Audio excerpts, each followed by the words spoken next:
so many words and about the first one being, if you are not part of the solution, or the problem.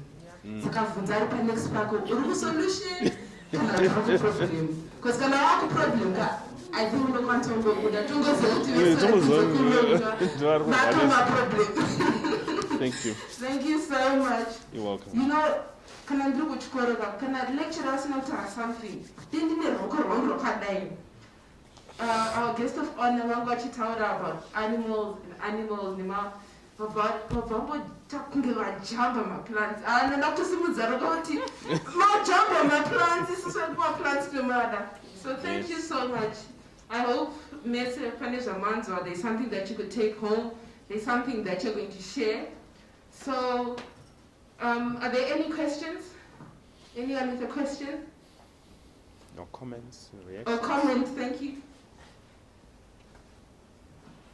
Thank you, Theas, for your wonderful presentation. You mentioned about the human and wildlife conflict that is happening within the villages that are having that program of campfire. But from the literature that I've been reading, from the studies that have been conducted for campfire, there was the conflict now between who controls the resources when it comes to community-based natural resource management. So there was a conflict between the rural district councils and the local communities. Because on paper we are saying, yes, our number one priority or our number one objective is to protect the animals, right? But thanks. When there is now politics on the resources that are being channeled with campfire, people, they are now forced to indulge into illicit behaviors or illegal huntings, because the RDCs now, or the rural district councils, they are now monopolizing the resource management. So it's no longer about the conflict between the animals and the people, but it is now amongst the people themselves. So I don't know what is happening on the ground to solve these issues. Thank you. Thank you so much, Pemsek. My name is Roderick Moyo. I'm from the Zimbabwe Environmental Law Association, specifically representing the Youth Network today. I captured a number of issues, and thank you so much. And I was so interested in the indications of policy reviews that you spoke of, the wildlife policy, which I'm sure, especially you spoke of that conflict at community level. Maybe the question that we always have is the issue of compensation. We need to consider a compensation framework, and if that framework is there, who is going to be responsible?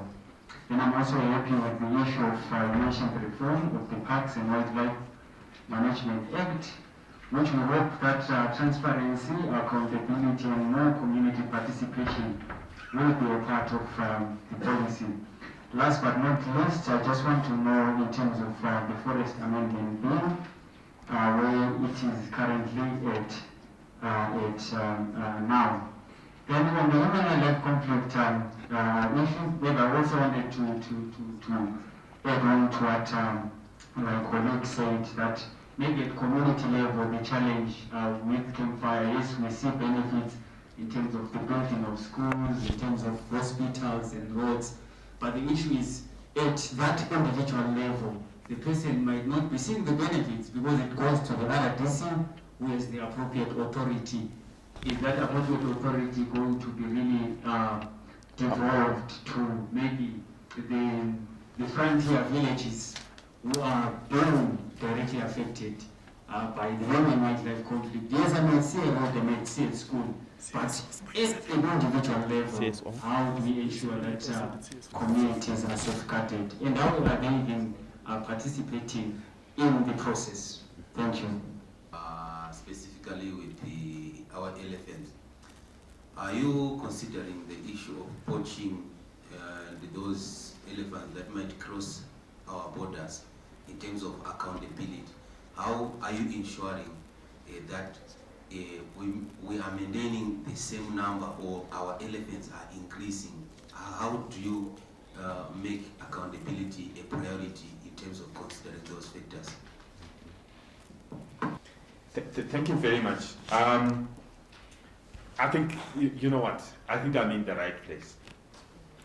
The quality of questions that you are raising are so good and they are so relevant that I realize my coming here was even an investment in time. The first thing I want to talk about, let me start. Normally I start with the last question. That's how I am. But I'll try to start with the first. I hope I won't get confused in the process. Human-wildlife conflict, campfire, who controls the resources? And this question is almost the same as the one that was asked by Roderick, one of the questions from Zella. What has happened is, when you look at campfire, the history of campfire, it went up in terms of performance.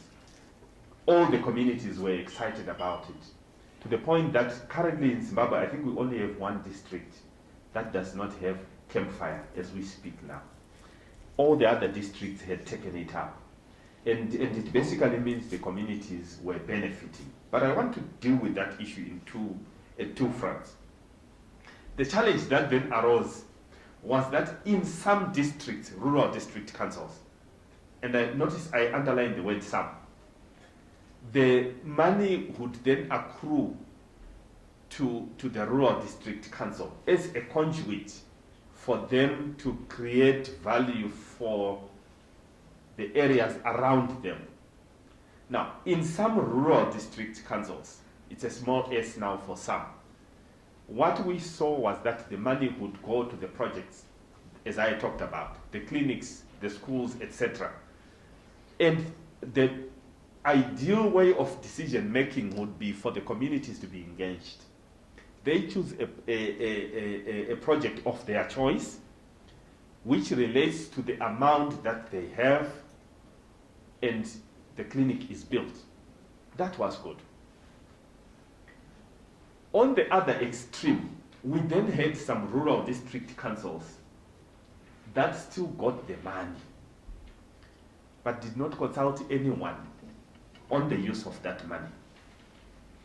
And the money is then spent on some other council project, which may or may not relate to the people's needs. That is wrong. Then he had a third scenario where no one knows how the money is being spent. And if you look at the current existing campfire arrangements, that money, there is nothing at law that allows or empowers either ourselves or national parks to audit how that money was used. So we have done a campfire review as government, and thanks to the assistance that we got from some cooperating partners, that campfire review brought out all these key issues. So as I sit now, government is in the process of promulgating a statutory instrument. Statutory instrument is a subsidiary piece of legislation where the minister responsible is then given authority to do certain things or to enforce certain things. And one of the issues that the minister will be allowed to do, empowered to do, will be to audit all the money for campfire and to know where it went. Every rural district council will now be expected to produce audited accounts on how they used the money. Simple. The second thing, the review seeks now to ensure that the money benefits the communities, not the rural district council. Because one rural district council could very well say, we bought a motor vehicle for the project manager or for the CEO so that he can drive around and see that there's no human-wildlife conflict. You've audited. I've told you where I used the money. But beyond that, we are saying we want that money to go to the communities, to benefit the communities. So it will also enforce the processes that determine how that money is used. In other words, it will enforce consultations with the affected communities. The third thing it will seek to do, and this is not yet law. It is not yet policy. So if you see me mumbling, it's because I am also not sure. There's a final decision which still has to be made as to how much, because the RDCs are also saying if we are in charge of this area, surely there will be some administrative costs that go towards managing campfire. And we should be given something. That something has not yet been determined, whether it will be 5%, 10%, or whatever. That there is still an ongoing discussion. Because we realize we can't, if, for example, you want to empower a community, and one of the things you want is to give, let's say, an operational vehicle to enforce certain things. You can't just take it to the whole village and give to the whole village. I mean, it won't work. You also need some formal structure. So there's that debate, but that is the direction of campfire. And we believe once the statutory instrument comes out, that we will see a revival and a relaunch of campfire, and it will increase its relevance. I've dealt, I think, with 1, 2, 3 points there. I want to come to the issue of statistics for animals, generally, and elephants in particular. The number 84 that I talked about was the last elephant count in 2014. The number 130 that I talked about, Botswana, is also around the same time. Thereafter, there are scientific methods of extrapolating the growth rates of animals and saying this is the growth rate in Zimbabwe. Therefore, since 2014 we were here, we should be at this stage. But I must point out that we are in fact finalizing to have another scientific area of survey. It will now be next year. We have been trying to push for this year, but because of COVID-related lockdowns, we couldn't do it this year. We wanted to use that information to have that information ahead of CITES. So that will be speaking with authority on current numbers. So we are still trying to fight to get those numbers. But what you need to appreciate is that animals move. Even the 84,000 and the 130 that I'm talking about for Botswana, there is no fence between our two countries. But there is a scientific way again of looking at the herds and their migratory patterns and saying where will they be. It's not cast in concrete that in Zimbabwe every day you have 84,000 and 120,000 in Botswana. Some of the herds actually move. If you look at the situation in Botswana, in Zimbabwe we have invested a lot in terms of creating artificial water setups, which are not there in Botswana. So there is a time that you actually have a lot of pressure in one day, when most of the animals then cross over because they want to be closer to the source of water. So yes, the figures that we use methods that are scientifically acceptable, but they are not cast in concrete on any particular day. The involvement of people in terms of wildlife policy reviews, the reviews of the acts. Thank you so much for raising that point. In fact, it's also a point that is now guaranteed in terms of the Constitution of Zimbabwe.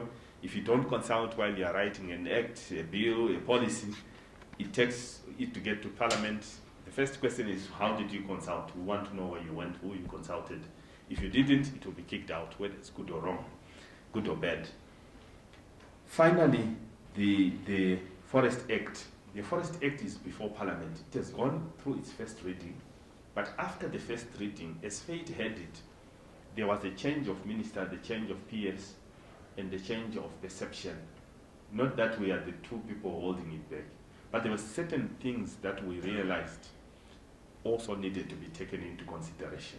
Then, importantly, government separately enacted the Corporate Governance Act, and there are certain things in the current bill that were not in harmony with the Constitution of Zimbabwe, that were not in harmony with the Corporate Governance Act, and things that we also realized had been overlooked by the previous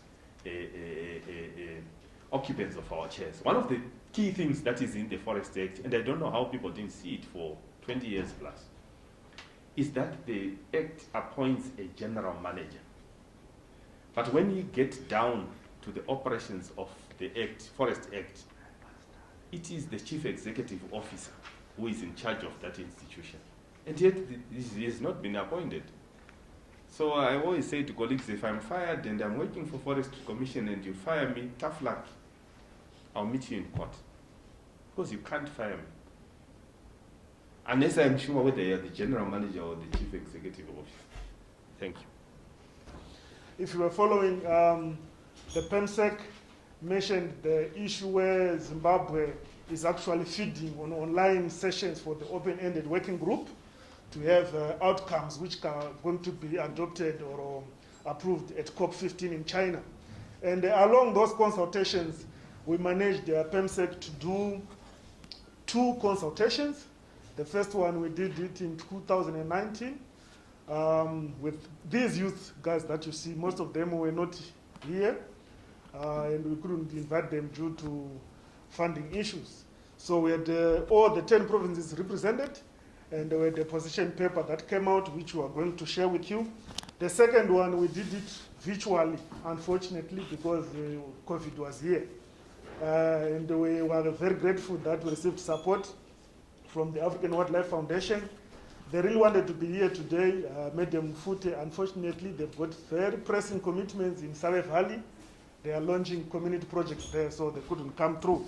So, if you could go ahead, ma'am. And the issue you mentioned, the issue of integration of biodiversity. We really need people to be aware. The very difficult task that we're facing, PEMSEC, is the issue of youths who are not aware. And they then rush with misinformation. So I was saying for them to be aware, they need to be engaged. That's one thing that came out of those consultations. Then there's the issue of recognizing indigenous knowledge systems. We really are going global and we're forgetting our culture, as you have mentioned. Zimbabwe is actually, he said, is actually a conservation state by culture. And are we really recognizing those issues? Or are we going the other way around? So we really want that indigenous values and local knowledge to be conserved. Then there's an issue of transformative education. It came out very clearly to say we need to really change the way we approach things. Is the biodiversity office really approaching and engaging people as it should? Or we have just made them today? Some people ask me, who is the PEMSEC? What? Thought you should know him. So we really need to have those issues. Then we need to publicize biodiversity. You need to engage the public on what biodiversity is and try to make sure that they are aware. I'm very happy that we've got several journalists here present, and we need people to be aware. They need to know what Zimbabwe has. It doesn't have to be political, because some say Zimbabwe with 84,000 elephants, but is it a lie? Zimbabwe has got those 84,000 elephants. We just need to know how to package the issue, and we know how the media influence people and communities. The last one, which is what we're happy that it's happening, is the Intergenerational Dialogue. We are very happy that the minister, the PEMSEC here, mentioned the issue of engagement. He says, I cannot engage you if I don't know who you are. So as youth, the boys in our court, if we want to be engaged, if we want them to recognize our actions, we really need to engage and show that we're doing something tangible. So it's really short because we are behind time for tea. We want to hand over this when we do a group photo before tea or something like that, so that he reads it in his fullness of time. Thank you. My name is Angela Maris Kabira. I'm a Principal Natural Resources Officer in the Ministry of Environment. And at the present moment, I'm the Acting Deputy Director for Environment Section. So what I have here today is a hopefully short PowerPoint, because I know I'm the person standing between you and your sandwiches. So I really don't want to anger you. Thank you. Maybe in starting, I just want to thank the youth for organizing this forum. I actually realized that they are doing so much that we are not aware of, and so much that we really should be a part of. So my youth, from me personally, please ngatishande test. Kwete kuti we were not, but maybe we were also not making enough time for you. So the ball is also in our court to make sure we engage you. So I just want to go through what I believe is the status of biodiversity in Zimbabwe at the present moment. So to start off, we are going to look at policy and international law on biological diversity. Maybe just a question, what is biodiversity? We may be on different pages. Madam Forrest, what is biological diversity?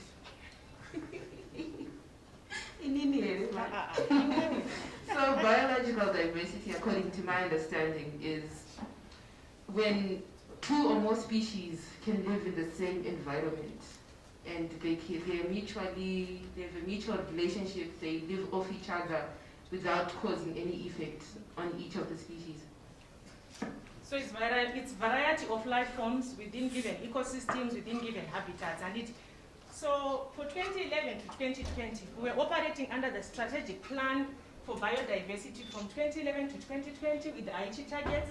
And then, like Knowledge was giving us the presentation, we are now going into a post-2020 period where there are new targets, there are new goals, there are new strategies that are being set up, but still our aim and our goal is biodiversity conservation. That does not change.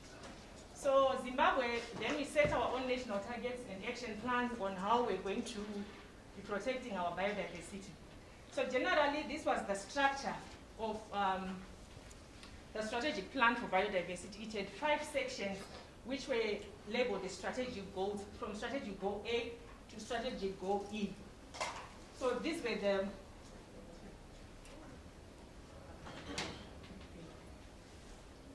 So for instance, strategic goal A, it was talking about addressing underlying causes of biodiversity loss. So for the 20 Aichi biodiversity targets that we had, strategic goal A, targets 1 to 4, strategic goal B, targets 5 to 10, C, 11 to 13, D, 14 to 16, and then strategic goal E, that's where we found the targets 17 to 20. So what I've done here is just to pick a target per strategic goal and to evaluate what we think as Zimbabwe we have done. So under strategic goal A, for addressing underlying losses of biological diversity, as Zimbabwe we said, we want to target that at least 75% of our population is knowledgeable, or at least they have some kind of information that they know about biodiversity. That is why I was asking Kuti, the definition itself, before we even go to talk about conservation, before we even go to talk about targets and all that, people need to know biological diversity. So as Zimbabwe, we said we want to target 75% of our population, and as a ministry, together with you, our esteemed stakeholders, we've managed to do a variety of awareness campaigns. We've seen my articles in my newspaper. What was that article in the paper? Remember? The Shona one, yeah. Those were some of the platforms that we're using to communicate issues of biodiversity. We also went on a spree where we're doing Eco Schools program, we're doing integrated schools management. Schools, and we would establish fisheries, we'd establish an orchard, we'd give them my beehives for bee projects, we'd dig a pond for fish and all that. So that way, we're educating people on biodiversity. So we have a report that we did last year, which we are going to share later on. And I think the progress reported there is that we believe that at least 90% of Zimbabweans are now aware of biodiversity. But we also think this is largely a result of people realizing that their livelihoods are dependent on biodiversity. And also in platforms such as this one, we are grateful that we are still disseminating more and more information. Also in curriculum in our schools, there's now more talk on biological diversity issues. Strategy goal B, I picked target 5, which was talking about slowing down the loss of natural habitats at least by 50%. Zimbabwe, what we managed to do, we're promoting sustainable land use. We've got so many projects and programs at NETA with our partners. Arkuita look at sustainable land use. We've also successfully integrated ecosystem management. a whole landscape approach, because when you're trying to find a solution to environmental challenges, it has to be a landscape approach. Because you might think we have managed to protect our elephant population, but we also need to think with Kanadzawandisa, there is that conversion of habitat, which ultimately will affect other species. So what we then do is integrated ecosystem management, Tirikutarisa, both the positives and the negatives that may result from certain conservation interventions. We're also advocating for development of renewable energy, because masango mazhinji apera nekuti vanhu vari kubika nemoto. So to reduce that loss of habitat through unsustainable use of firewood, there's also the advocating for renewable energies. Maybe we'll go to the last one. Let's just go to E in the interest of time. No, go to D. Sorry. Strategy goal D, I've taken target 16, which was saying by 2015, countries have to be party to Nagoya Protocol on access to genetic resources and the fair and equitable sharing of benefits arising from their utilization. I look at this as a global campfire thing. You know, like, if we are living with resources, we should be able to benefit. But there has to be governance in Enge Iripo. Because if everybody is going in and eventually there's nothing left. So what the Nagoya Protocol does, I'm sure someone else is going to talk about it later, it gives us a platform where we sit down with communities and we negotiate with what kind of genetic resources do they have. Whoever wants to harvest then says, inini ndukuda mpese or ndukuda whatever other crop or plant that they want to harvest. What do I want to use it for? I'll give you an example. Yamarula, that seed, crashwa, there's oil, it's made into perfumes, it's made into hair oils, it's made into facial or whatever. But then we are saying community kwanja harvest, but the community has to benefit. Ndopa kupinda Nagoya Protocol. Because access and benefit sharing is one of the key principles of the Convention on Biological Diversity. Tachengeteza, taita sustainable use, but there also benefits arising from the utilization of our resources should benefit Zimbabwe as well. Right, I'm going into what I think is a bit, I'm happy my PS is here, so that I want to talk about the status of biodiversity, and I'm basing this on an assessment that we did last year. I was part of that assessment. So you might think maybe some of the figures or some of the issues are out of date or whatever, but I'm taking this from actual assessments in Manicaland, Gonarejo, Matopos, and Wange. And I've just also taken a few points to show where is Zimbabwe I think we are doing well. PS I explained that I think regionally we are doing very well when it comes to conservation. But of course we have our issues here and there. So I'm going to start with the positives. For example, we have had reports within Anasikumi Forest and Amatopos National Park where they are saying the rate of fires has significantly gone down. And they've attributed that to strengthened support from the donor community, like they're saying AWF, Vakawabatsira to build up their fire management unit. So there's been training in fire management, they've been given equipment to fight fires, they've also been trained to do fire guards, and they've really said fires have gone down within those areas. Sikumi Forest, at the time that we went, they said there were no illegal squatters, because one of the challenges in biological diversity, in biodiversity management, is encroachment. But with Sikumi, at the present moment, we don't have people living within the forest. Also, Wange National Park officials, remember this is based on information that we got from the managers on the ground, which we also think may differ if you go further down, maybe from our communities. But here we're talking to officials of Nana's impacts, officials Forestry Commission. We also met a few from the civic society, and this is what they were telling us concerning their area. So there's been no poaching in Wange, especially with the elephants. Also improved law enforcement partnerships, AWF, WWF, IFAO, and FAO. And we've also had my interventions such as the HSBC project that have also contributed immensely to improving on security and law enforcement within our protected areas.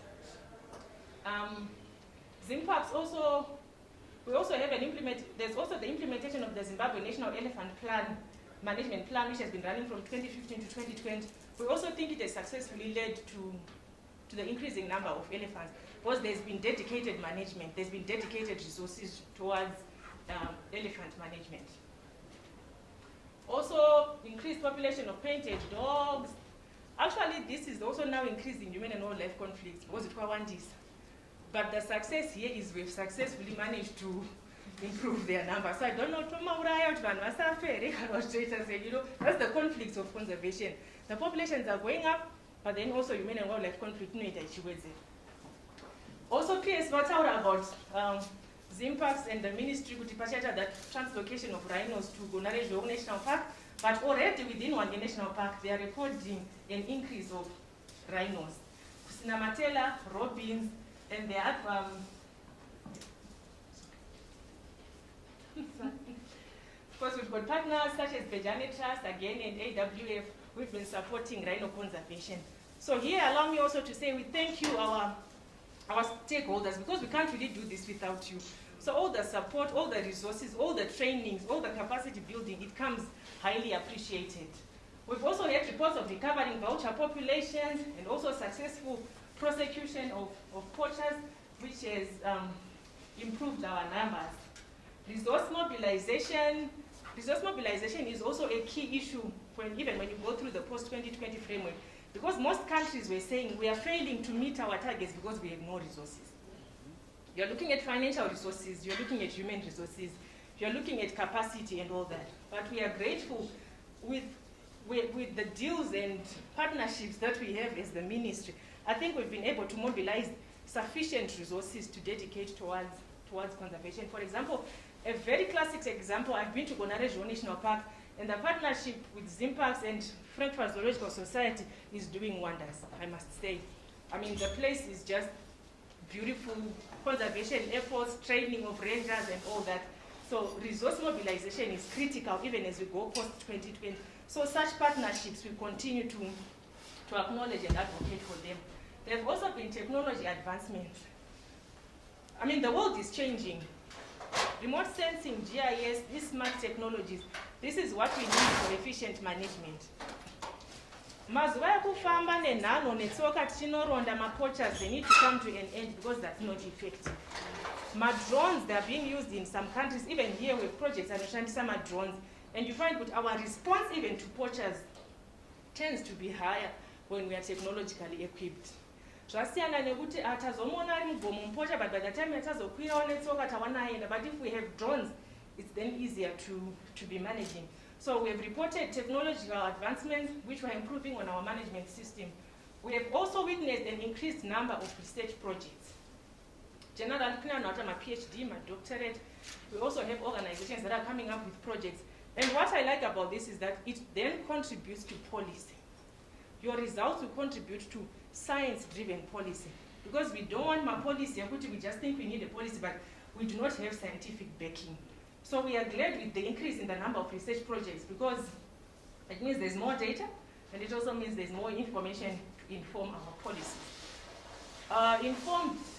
Improved awareness, community-based projects to increase livelihood, like beekeeping, fish farming, fruit harvesting, hay baling, and all that. It has also been reported in communities around national parks. Why is it important for us to offer alternative livelihoods to people? What is the link with biodiversity? Once you know that you benefit from baling grass once in a while from the boundaries of a protected area, we have reduced biomass load, which means we've reduced fires. And you are motor because you know you are going to be bale here, you are going to sell and make money. So that is the importance of introducing alternative livelihoods. Fish farming, you find that there will be a decrease even in poaching. When our channels are those snares, because now they know they have benefits that we have created for them as alternative livelihood projects around, especially for communities around. Because the pressure in poaching, it comes from people who live around the boundaries of protected areas. We've also had some areas that reported that they've conducted inventories of natural resources. It has happened, but albeit at a smaller rate compared to what we think is necessary. Because we need to know what we have. One of the biggest challenges we are facing in Kunagoya Protocol is that maybe we really are not even sure of what kind of genetic resources we have. So people come, Mune mapfura matukuda, but we don't even know how much our stock is. So we still need even to improve on inventory of natural resources. Now to come to the challenges.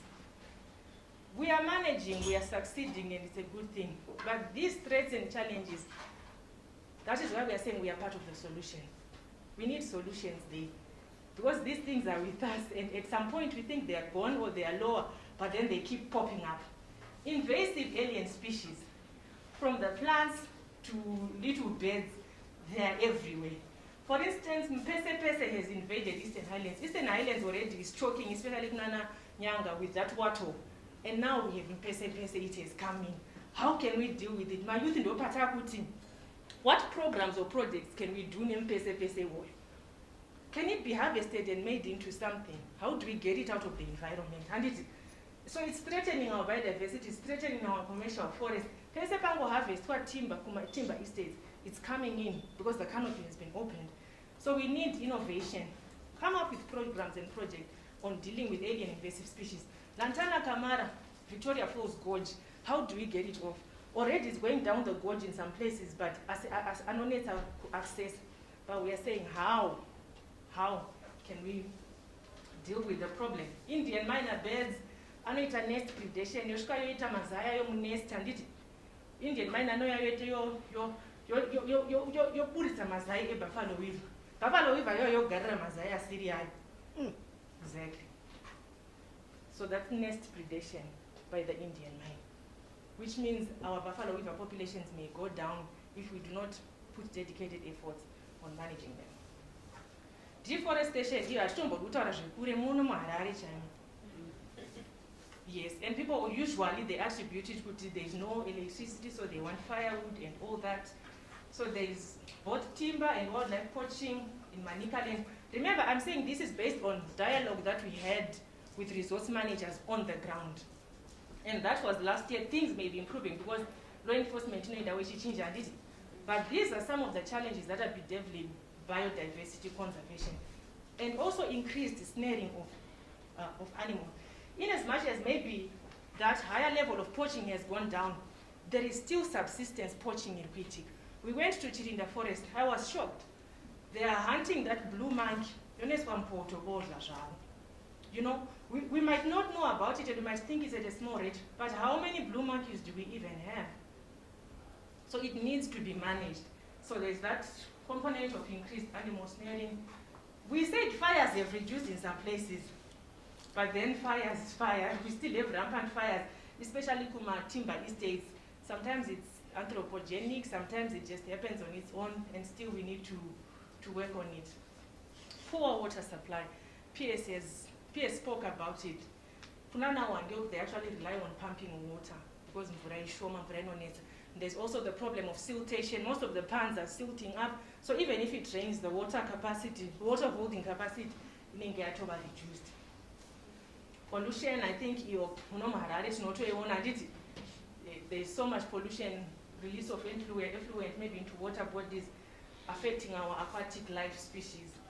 Illegal mining, and also again, land degradation, causing habitat fragmentation, diversion of water courses, chemical poisoning of water. But I'm glad, PS, we are now becoming a member of the Minamata Convention on Mercury. Because Pasaganda of Manicaland and Avachki, they were there, doing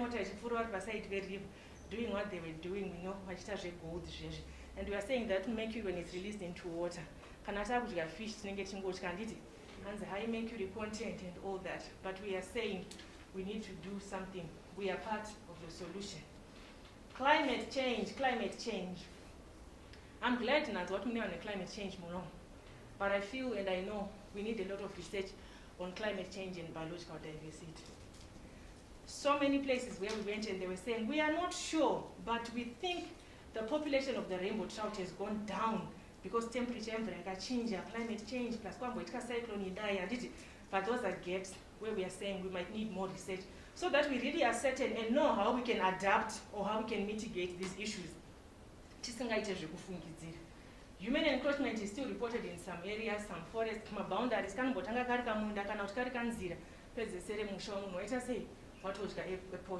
but I don't think it's at a very significant rate yekuti tingati our protected area network has gone down because of encroachment. No, it's small, but it still needs to be addressed. Because chironda chinotanga kari kadiki handiti, but if you know it, it becomes bigger.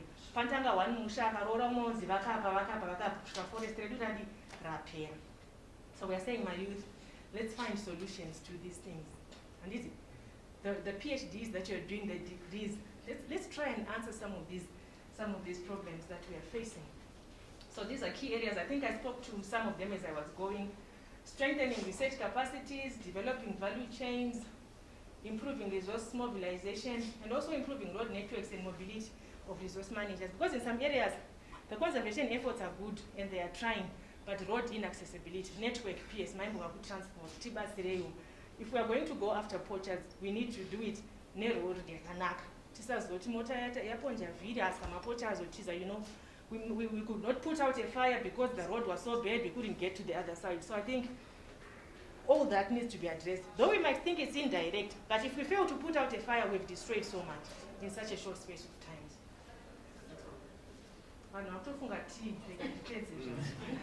Sure. So there's the post-2020, this one I'm not going to talk about, he has talked about it, but we are just saying we are moving from one decade of biodiversity conservation, we are entering a new decade, where we are saying we want to live in harmony with nature. New targets. Why I have presented the good and the bad, you know, the achievements and the challenges. These will help us to know what to focus on in the post-2020.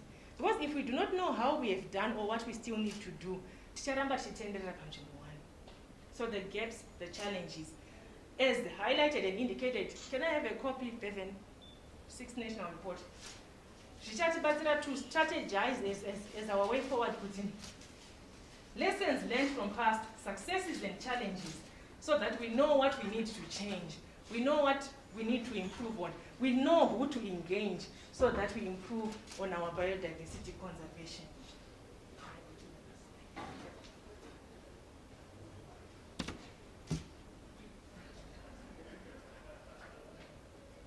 Opportunities for youth, I just took 3 points.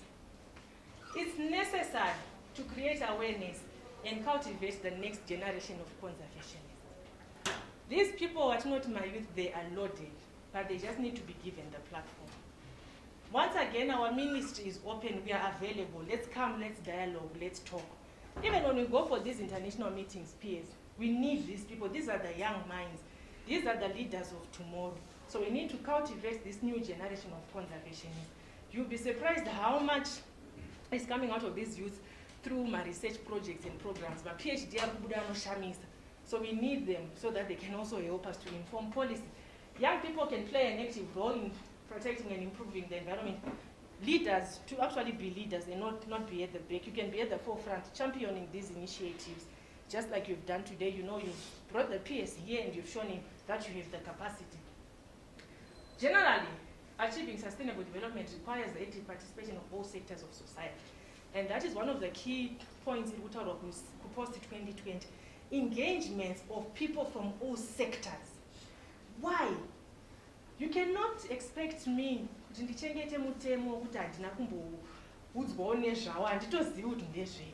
So as we craft post-2020, remember the resource users.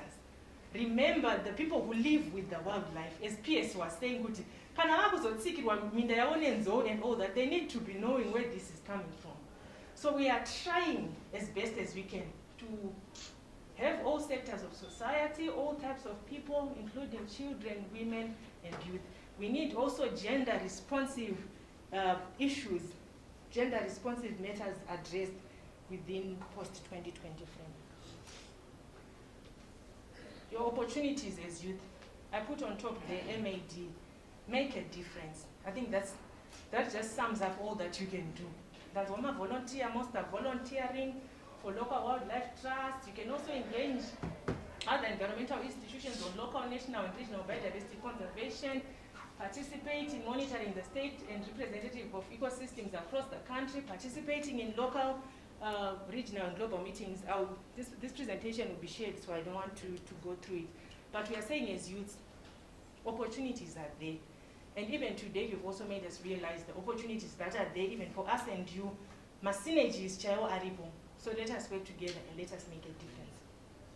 Maybe my last question as I close my presentation from what I am given. What is the status of our biodiversity? Because tinema positive, tinepachiri kuda kugadzirwa, tichiri munzira. Globally, species degradation, species loss is high. Deforestation chayo globally is higher than the rate at which trees are being planted. So let us not take comfort and say we have these achievements, so we have done well. We work, and we still work. Thank you. Thank you, Angela, for the presentation. Thank you so much. Does anyone have any question? Okay. This young man. Yay! Thank you so much, Angela, for the presentation. One thing that I love is within what you were sharing with us, you are bringing in the importance of participation of communities. I think it's very important to really address that, because some communities, especially complain, you will see that response when it comes to problem animal control, parks delays. But when maybe an elephant or an animal is injured or poaching is reported, the same people are saying that they do not have a voluntary, they will be there. Maybe if we need to really address that at community level, where communities will now start asking what is important, an animal or community lives and all those things. I think that's very important, where we have to ensure that conservation also brings the importance of those communities at surrounding protected areas. You will see sometimes development partners or people participating, the goals will be there on the protected area, but the one that community has is Yatulfa and all those things, to the extent that communities are saying, where is the balance there? Thank you, that was my comment. Thank you very much for a very insightful presentation. So I share the same concerns with Roderick Moyo, and mine is pertaining to human-wildlife conflict issues. As for the rural areas, there is campfire, which caters for the rural communities. But my heart is bleeding actually for the situation of urban communities.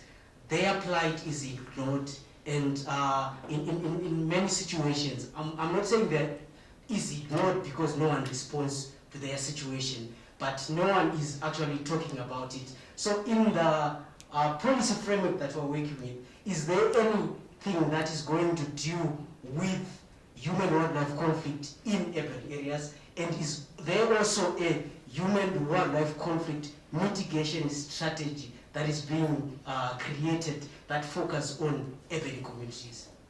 Someone from Zimbabwe recommended that wildlife is very expensive, and I don't know if you can confirm with me that the government does not fund the Zimbabweans. Yeah, can you confirm? Yes. My position doesn't allow me to talk about that. I can comment. I can comment. Okay. When the time comes. Okay, so with that in mind, it means that we need to ask ourselves about the CITES. How is it affecting our wildlife conservation? I'm sure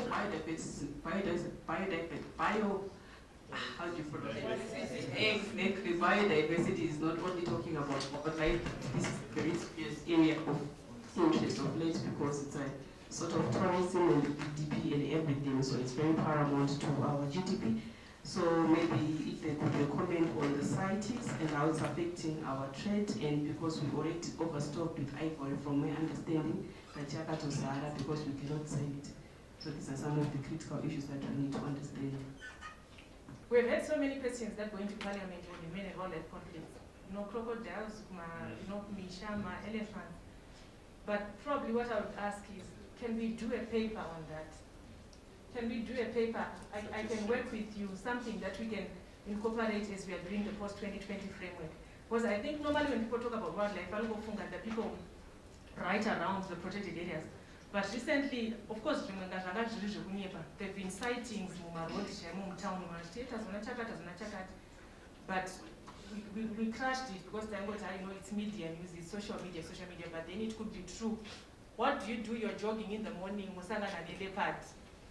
At one point where I'm building, got 2 lions, but then we are saying already it's in an urban area. Where are they coming from? How do we deal with it? You know.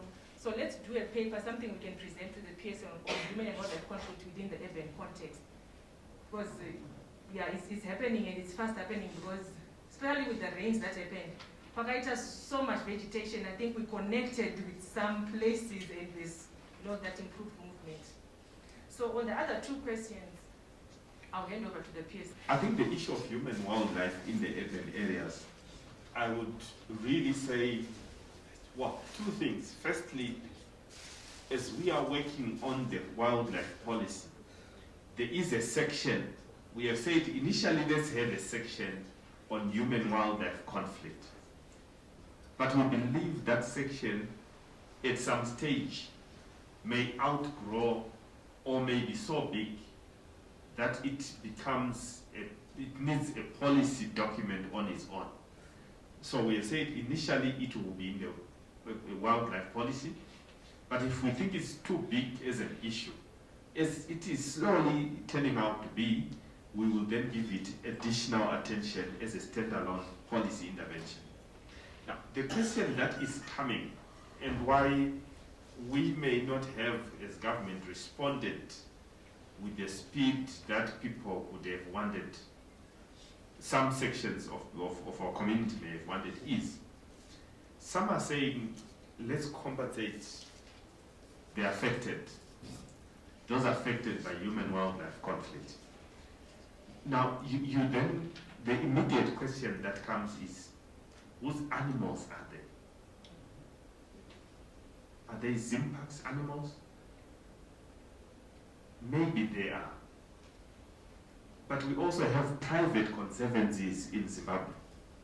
So if a particular elephant attacks people, did it come from a private conservancy? Or did it come from Zimbabwe's area? Or did it come from a campfire area? And if it came from, if we don't know where it came from, why should Zimbabwe pay? Why should Zimbabwe compensate? What if it came from a private conservancy and that guy has been making millions of dollars? How does it, this is the big question that will generate a lot of discussion, because we don't know where it came from. If we knew, if it was Cecil, we would know where it came from. But if I don't know where it came from, you will have a legal question. And it's a big issue to deal with.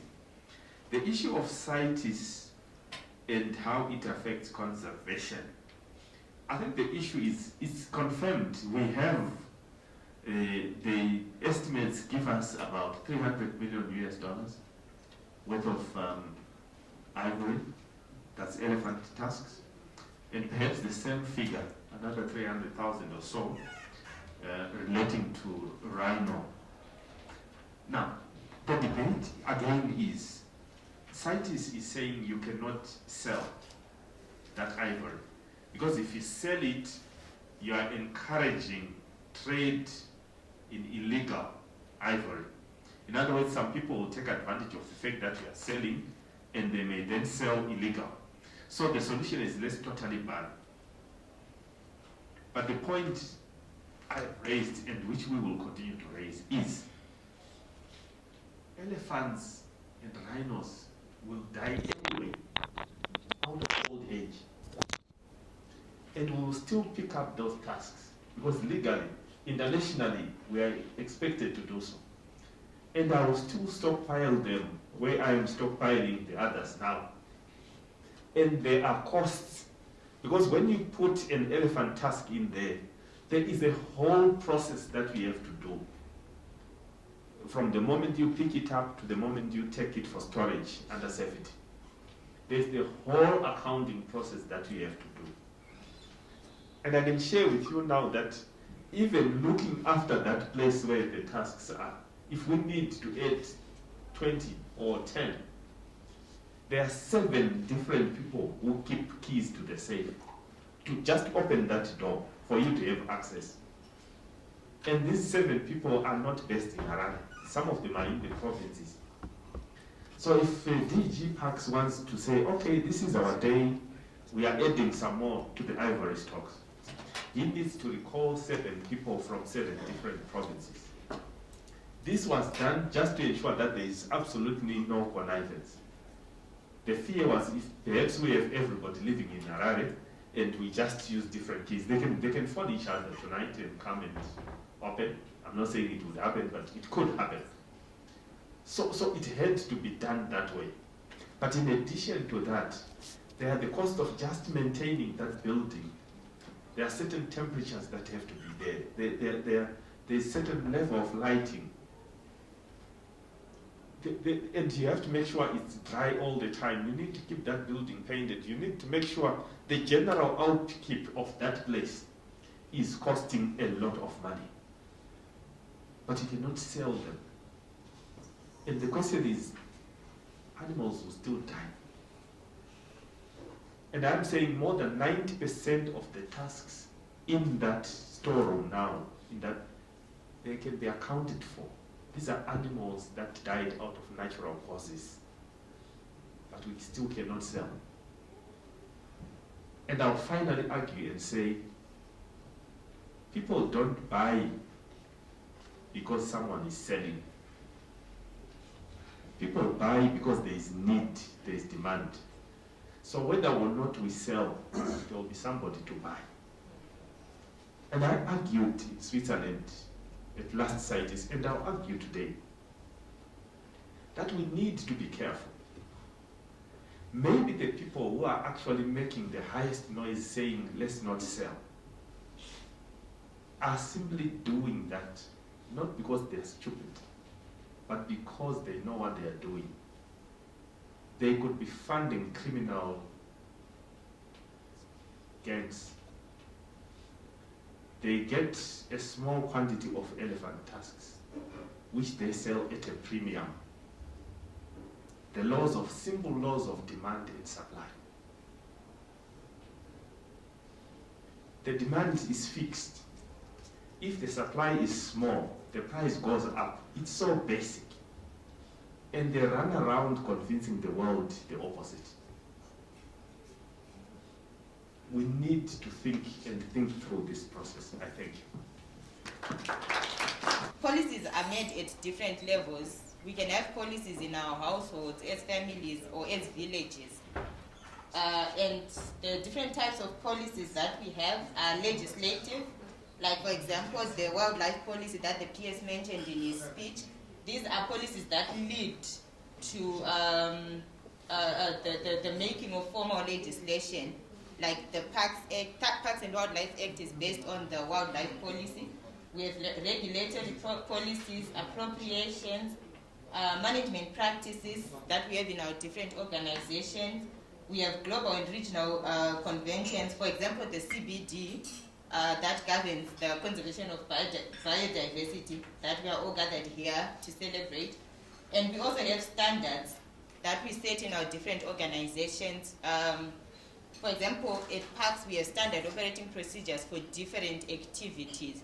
These are all types of policies that we have. So in terms of conservation, we have moved from a time when we were protecting the resource, and we moved to a time when we were looking at the human rights, which is the area that we are in.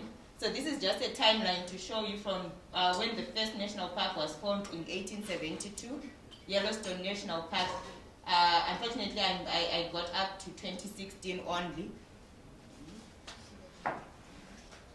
So under the Convention of Biodiversity, we have those three: conservation of natural resources, sustainable utilization, and fair and equitable sharing of natural resources. This is where our communities come in. And now I'm going to move to policy and legislation in our country so that you see how it all speaks to these three mandates of the Convention on Biodiversity. So in Zimbabwe, when we speak of wildlife, the main act that we operate under is the Parks and Wildlife Act. We also have the Wildlife-Based Land Reform Policy, of 2002. It's an update of the Policy on Wildlife from 1992. We have the Rural District Councils Act. It also governs conservation in the country. The Indigenization and Economic Empowerment Act, it also governs conservation. The Mines and Minerals Act influences conservation, the Bees Act, and then the Trading of Animals Act. This is not an exhaustive list of all the acts that govern conservation in the country. So the government of Zimbabwe, since 1991, by the end of 1991, it had already set aside 13% of the country's land as protected areas under the wildlife, and under ZIMPAC as the Parks and Wildlife Estate. All this land can only be degazetted from a protected area to a non-protected area by the President of Zimbabwe. So you can see how serious the government is about conservation of natural resources and setting aside land for conservation. And we have policies that also enable the participation of different players in conservation. We have the Devolution Act policy that we are working with. We have campfire and the creation of wildlife conservancies. These were all made possible due to enabling legal and policy environment in the country.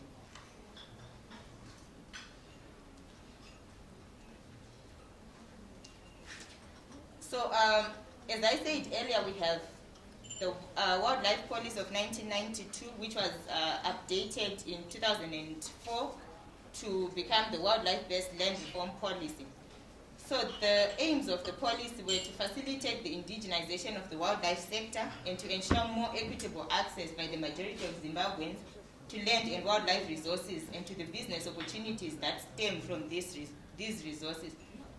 To promote secure and equitable tenure, to develop and implement appropriate institutional arrangements for wildlife-based land reform. So, in as much as we have all this positive energy that we have, we also have some negative things that happen.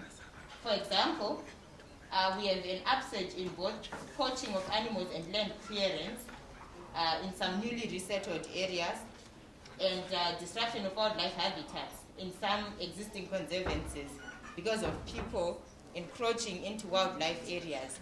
The same areas that we said can only be gazetted by the president of the country. We have some of our communities encroaching into those areas, and this actually increases human-wildlife conflict when people encroach into wildlife areas.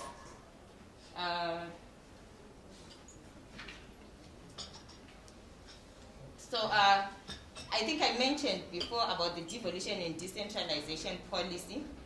So the major objective of the policy is to promote in Zimbabwe sustainable, representative, accountable, participatory, inclusive governance and socio-economic development. So some people were asking about campfire and devolution earlier. So efforts are actually being made to make sure that communities benefit. And the SI was talked about, and we are reviewing the Parks and Wildlife Act, and a review of the campfire model was done. So efforts are being made to devolve decision-making power to the communities. We do not have a concrete law yet on how we are going to do it, but efforts are being made and consultations are being done. And the Permanent Secretary already mentioned, we are working on the review of the Parks and Wildlife Act. We have done some consultations, and we already have a working document. So we would like the Parks and Wildlife Act to speak to the Constitution of Zimbabwe. We want to align it to our new constitution. We have issues of burden of proof.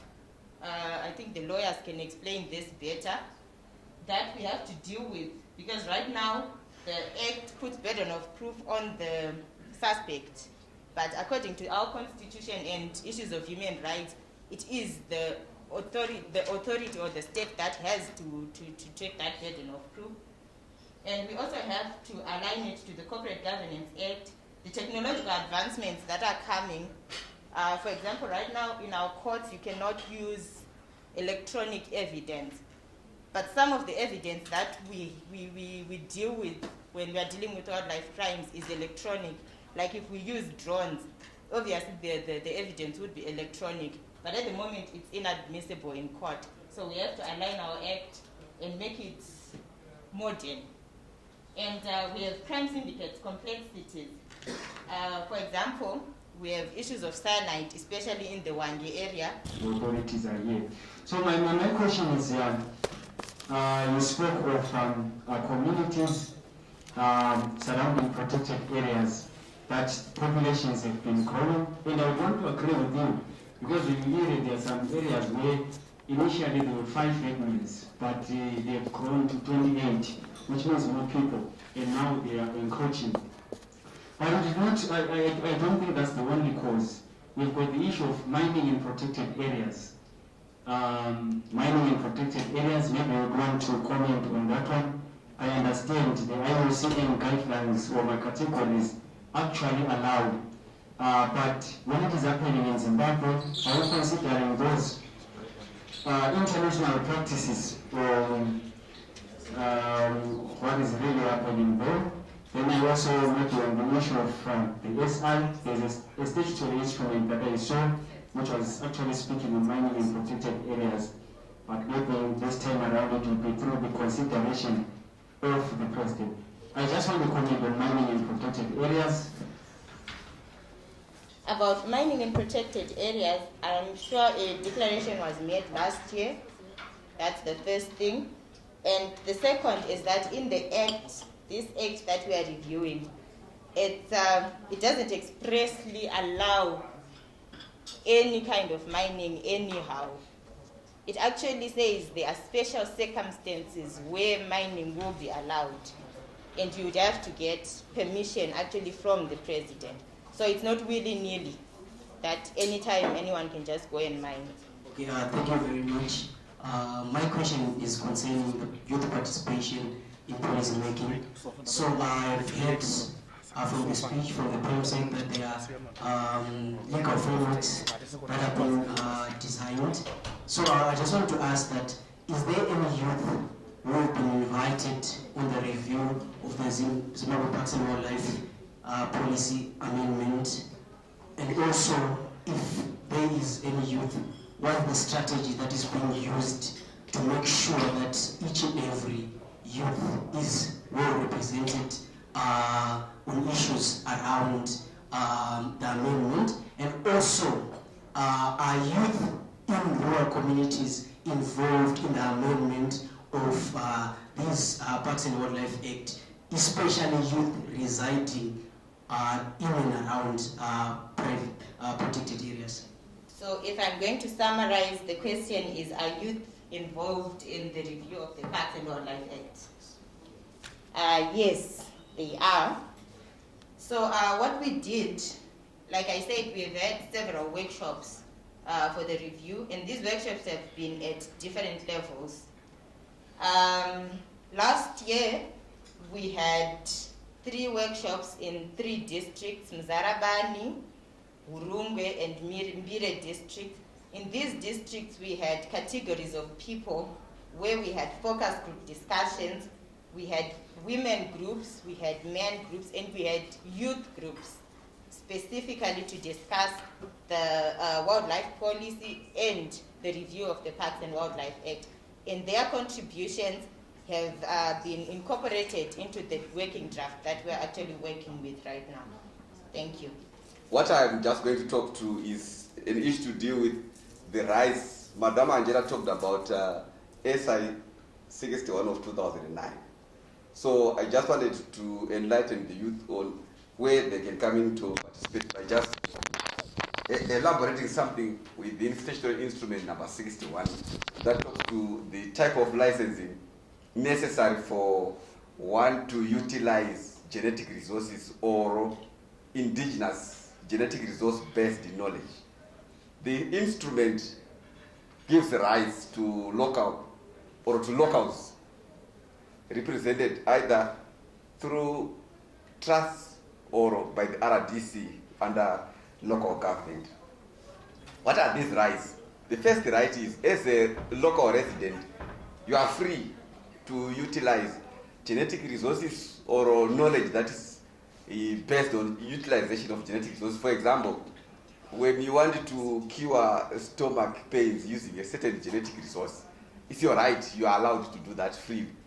But when someone who is non-resident, we are talking of foreigners, wants to access that, be it a resource, be it the knowledge, there are two requirements.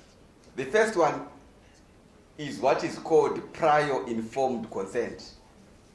What does it entail? No foreigner is allowed to just come and ask me about our resource or try to access the resource without informing us beforehand that he or she intends to come to our area. Meaning that you should not follow to pata ambush. So it's a right that locals should enjoy. Many times, by a foreigner, what do you use this speech for? There is the story of the wood deer speech where the bushmen, they consume wood deer when they are going hunting because it's a diet or it makes them lose appetite. It's an appetite suppressant in its natural state. Then these foreigners, they asked our Africans, being very sincere and unsuspicious. The foreigner took the knowledge, took the speech, they identified the active ingredient.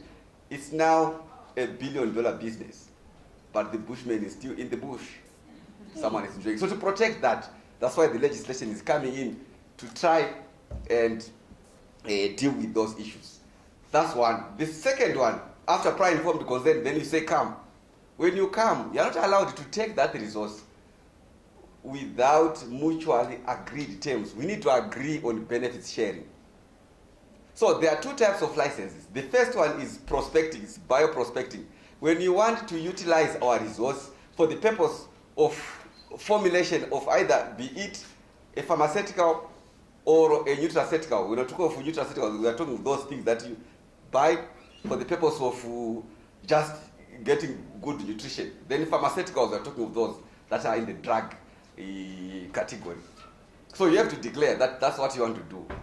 Now, when you are taking a resource for that kind of purpose, you may take very little resource, but the knowledge that you are going to get from it might be big. So we need to agree to say, if you are going to then identify a medicinal property within this species, what is it that is going to accrue to us as the originators of the resource or of the knowledge? Then there are those who come wanting just to trade. She talked about those who are taking marula for oil production. You have to declare that I'm going to use it only for oil production. And this type of oil, it costs so much, it's afforded by this type of, in terms of the social strata, so that those who are providing you with the resource know that that's how we are going to be utilizing their resource. And you also need to declare that I'm not going to do anything extra without informing you. Now, we are part of the Nagoya Protocol, we are part of the CBD. What does it entail? If we are a local community, you are not allowed to then register a formulation that originated from a local genetic resource without our consent, without the terms that we've agreed to. Now, what is our role? You know, kubirwa kusuke kuti hausi kuziva cheteka adzisi mbavha dzoga dzinopinda wakarara. Vamwe ma-armed robbers, mamwe ma-conmen. Now, here we are at high risk of ma-conmen. Those that come to you, talk to you, but because maybe because of lack of information, because of lack of time, or lack of interest to research, at times munobvumirana zvinhu zvakadhakwa wouzwa kunzi ano we'll give you $3. You value $3 in your head, you see it buys a bucket of maize and you are happy. But someone is seeing 20 aeroplanes in the next 10 years. So as youth, it is now time that you research on these things. Make sure if you have the energy or if you are grown up educate our communities so that those who are in decision making, Masabu, the councillors, they are aware that they should not make decisions hurriedly or without asking. And it is a niche that those who want to form these small NGOs, CBOs, you can look into and consider venturing into so that you raise the awareness component. And according to the Nagoya Protocol, there's that component of awareness raising. So funds can be found from those who feel or from international funding organizations to empower our communities. And as I speak, I don't know if any of our rural district council where these genetic resources are not being harvested. Some they are taking to the single plant, marula, baobab. When you go to the, is it southern northern region, Beverly, where we talk of this, that cures arthritis. So a lot of resources are being taken. But it's now time that we wake up as a society, as a nation, as the youth. So I just wanted to just add more. It has been highlighted, but I just wanted to add more information. So according to the current legislation, the two entities that can be empowered, or that are empowered to do so, it is the local authority in the form of the RDC, or communities can form a trust if they feel that this resource is entirely found within our jurisdiction as a community. Maybe Murima Karanga Mota is this type of resource, dear Makaranga, you can register. Then also you can register knowledge as a community to say, Isusu and we know this, that can be registered. So that tomorrow when someone wants to register anything to do with that information, it originated from that type of community. What is it that is accruing to that kind of community? Thank you so much. But then I think what is mentioning really is a critical issue that BNCBD is worried about. The issue of access benefit sharing. Recently, if you are following media issues, I just wanted to play a small video here about the APS. I think it's 5 minutes tops, so that maybe we could critically understand what it does and how it works. But then, if you were following media recently, you could have had the issue of the Khoisan people down there in the Drakensberg Mountains. They were having that rooibos tea. Yeah. So it was actually their discovery. But when the white person came, he then made the discovery like how he did Victoria Falls. And at the end of the day, he made money in Europe. But then there were legislative issues. And I think they were sued in retrospect. And they had to pay that community, which is now benefiting right now, almost $1 billion plus in terms of revenue generated from that knowledge issue. So she mentioned the gaps on research. We're still far behind. I went to Arundel School almost 2 weeks ago, and I was using Mapower and what 2003. And the kids were like, you say we've got 579 vascular species. 2003 data. Are you serious, or you are just trying to make noise for nothing? So I think as youths, let's take advantage of the platform that we've had today, invitations from the ministry to say, let's collaborate, make sure that we've got something tangible, and we make sure that we commercialize some of these findings. Yes, ma'am. Within the international community, you realize where people who are very clever and they are taking advantage of my students. You go abroad and with an MSc or with a PhD, you craft your project proposal, you come back to Africa to collect data. You collect samples. You don't have maybe capacity here to analyze your samples. You go back there, you go analyze it. I will pass a PhD, but guess what is happening? They are siphoning information. Genetic sequence computer out. It has happened. I'm talking from experience, from things that have been said in the CBD meetings. So conservation is an art, and it can be scientific, it can be political, and it can be social, and it can be cultural, like the PS has indicated. So like everyone are in conservation, and it's either you're in or you're out, and if you take too much, you're out, and if you take too little, you're in. So apana anfana kusara in terms of participation in conservation as youth. Yes. Everyone has a role to play, even at different ages. And how do we conserve? So basically I'm going to give a brief background in terms of WWF work, why we act, why we need to act, and how we act, and what benefits we hope to achieve, and then the success indicators as well as the role of youth, like I indicated. We can go.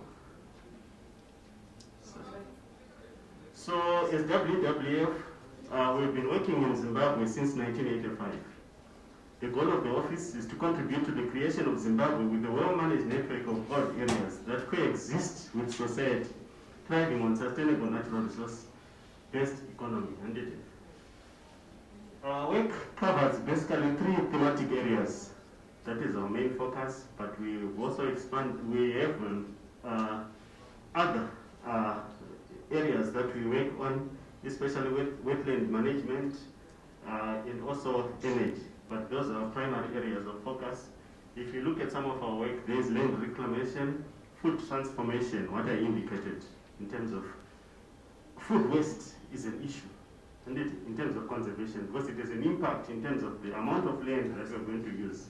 So efficiency in food production and use is key.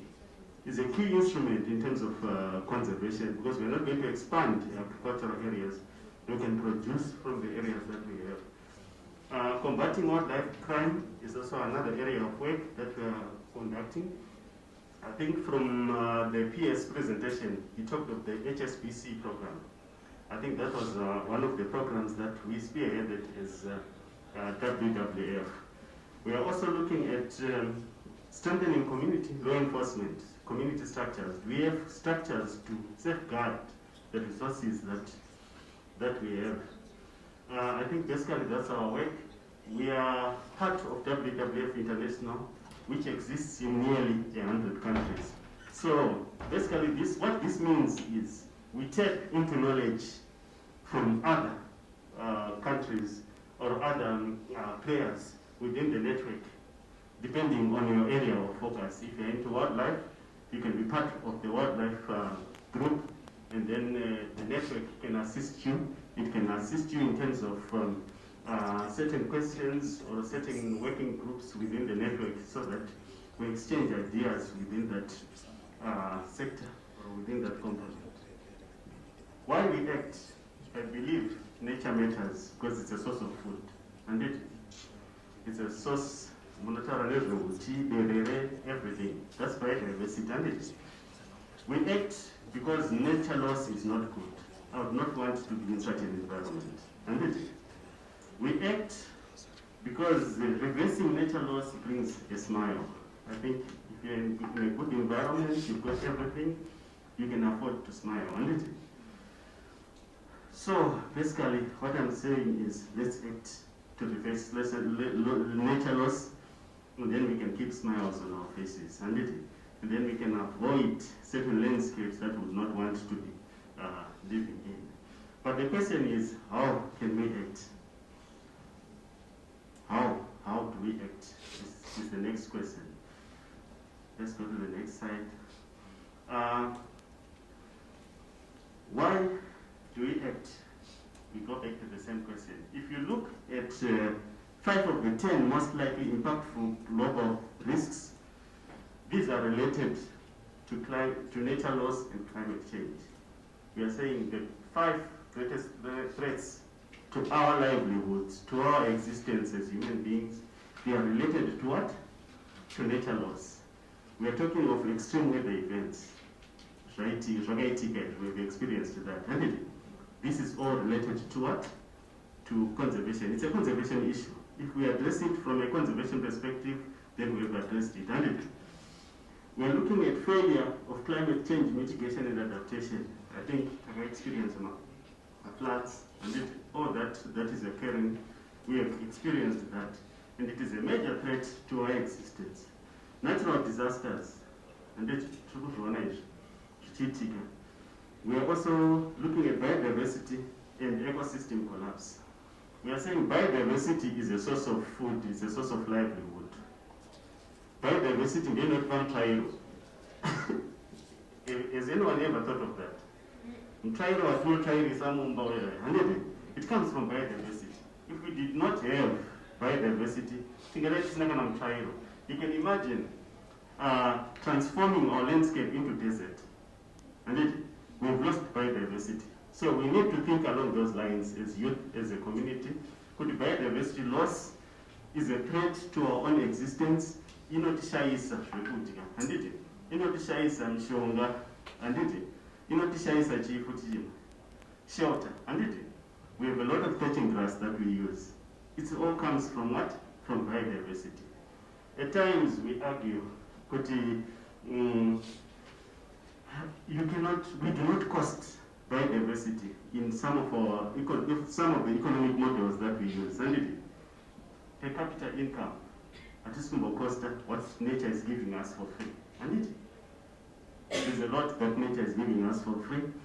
We have man-made environmental disasters that are also a major threat in terms of human existence. That is as a result of our failure to conserve, as a result of our failure to manage nature. So basically that's what I'm saying. The other 5 factors you notice the ones in green. Those are the most impactful factors. And the ones in the other shades are Dimitri Kuziyama color. Was my youth and little jungle boat, they are lying lower on the scale. So if we can conserve, if we can sell conservation to the communities, then our livelihood is what? Is enhanced. So that is the reason why we act. The earth is in crisis. Let's go. So for us to move or to act, I think a letter indicated that post-2020 is critical in terms of biodiversity conservation. We need to strike a new deal with nature. What is our relationship with nature? Is it good? Most of the reports that are coming through, they indicate our relationship with nature is not good. So post-2020, we need a strong decision by countries or head of states to supported by all stakeholders and key players, the youth involved, that strengthens global targets and mechanisms to protect and restore nature by 2030.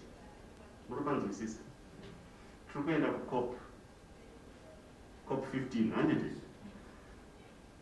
is that in place? If that is in place, then we'll get it.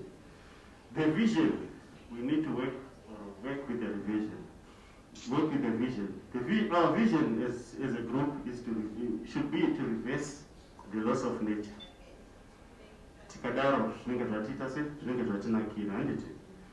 We need to protect and restore nature by 2030 for the benefits of people and the planet. Let's go. How do we achieve this? How do we strike a new deal with nature? It's a simple act. Is not necessary. Has anybody ever thought of that? Just think through. Is not what? Is not necessary. So for us to be in harmony with nature post-2030, we need a vision, a compelling vision based on science and economic case.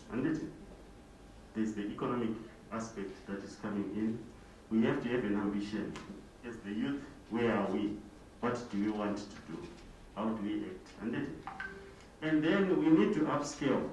As non-state movements, CSO, public, business, finance, indigenous communities, and subnationals. Do we get that? We need to upscale our actions. Is this information getting to grassroots?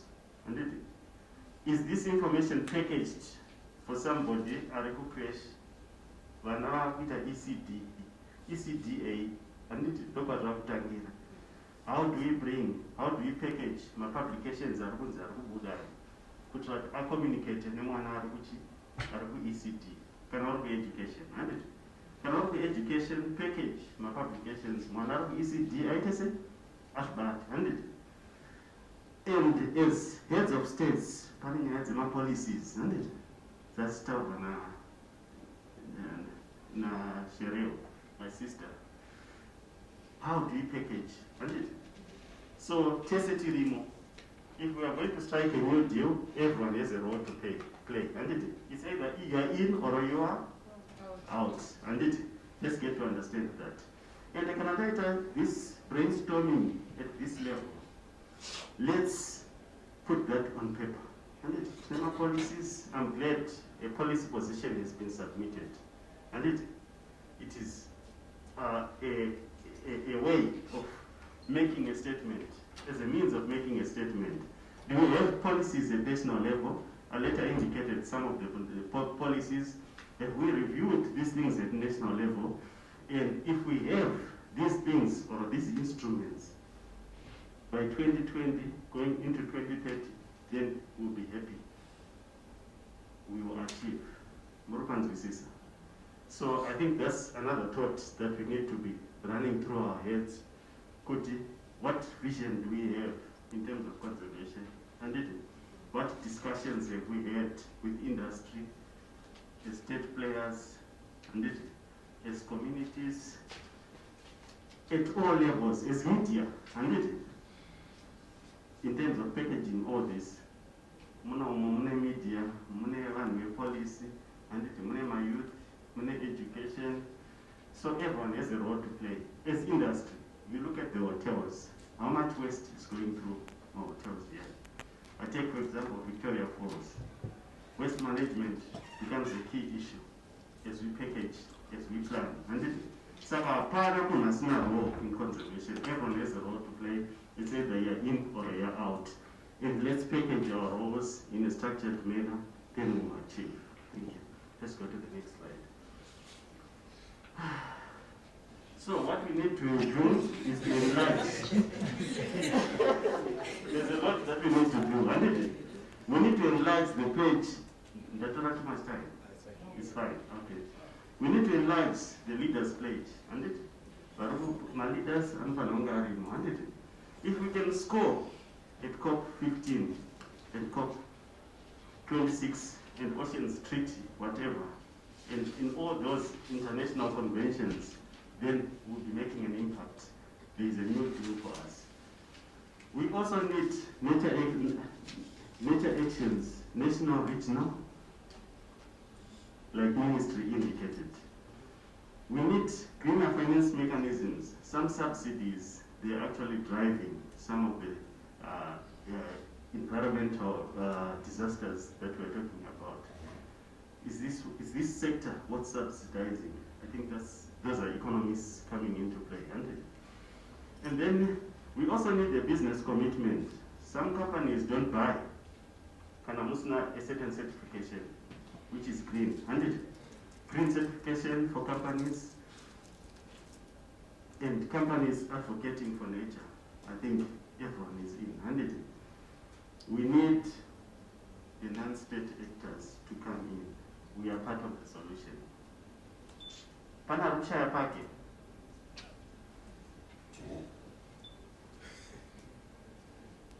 Apana handiti.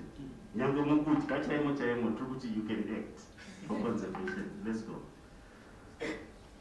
If we do as indicated or as explained before, we can reverse nature loss. If you look at nature from 1970, CBD coming in, COP6, the Ike targets, nature loss has been on what? On a downward trend. And so Abandoba a new deal up. What is our relationship with nature? Let's rethink, let's re-strategize, and then biodiversity can recover or it can flourish. What are the indicators? I think somebody asked, what is biodiversity? It looks, biodiversity is abundance, and biodiversity is distribution, its composition, and reduced extinction. And let's go. There are due incomes, we have robust ecosystems, we have species, we have sustainable use. Sustainable use, our footprint is reduced.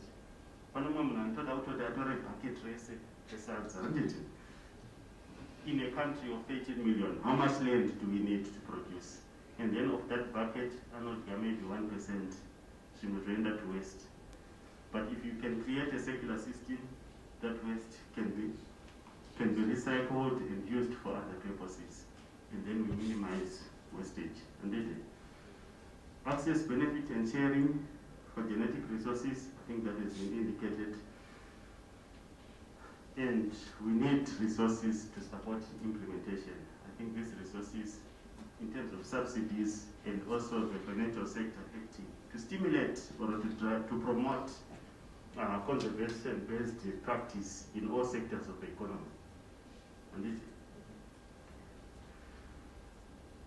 in terms of youth engagement, I think there's been indication that WWF has been active in some of these platforms, 8 hour, and we have advocacy training coming in. We also have the awards that we for innovative and outstanding work, and this is some of the work that we are doing. But I believe we are part of the solution. We all need to team up and strategize as a network, as a community, as players and partner to drive youth action. Nobody can be in doubt that the relationship between us and the planet is dangerously unbalanced. I think that's one primary reason. So it's not a game anymore. It's something that I've been taking from the presentations that have been read, and then I'm going to battle when we heard this presentation about biodiversity conservation. So my question is, as you are well aware, we are building, right? People are actually moving from the urban areas actually to the rural areas, and they are built in mansions. And that is a threat to the biodiversity that is already existing. So my question was, are people aware of the genetic resources that are actually there in the places that are going to be, that they're building? Are the developers being guided by any law in terms of avoiding biodiversity loss? Because we find most of the times, it has been turned into an urban area already. And the natural resources, the biodiversity itself is in danger. So are there any conservation actions that are in place or that have been made to make sure that we try by all means, yes, we want to build, but is there something that is governing the protection of those biodiversity? You're speaking that people have to have a relationship with the nature. So how do you ensure that people have got relationship with the nature? Speaking of the people from rural areas, maybe people from Torashanga do not have ideas basically about this. Because most people do not even know about the relationship with the nature, and when they're doing things like deforestation, they may want to defend themselves thinking they are doing the right things. So how do you ensure that people know their relationship with the nature? Relationship with nature. How do you build a relationship with nature? And then don't especially for Rwanda. Conservation is a culture. But as a Bushmen, they have it. It's a culture. And it is a culture. Zvinotanga mwana achikura. Mwana weBushman kana anodzidziswa kuhwanda. Mwana anohwanda zvokuti if when given certain instructions, so that's where it should start, and it should be something embedded in you.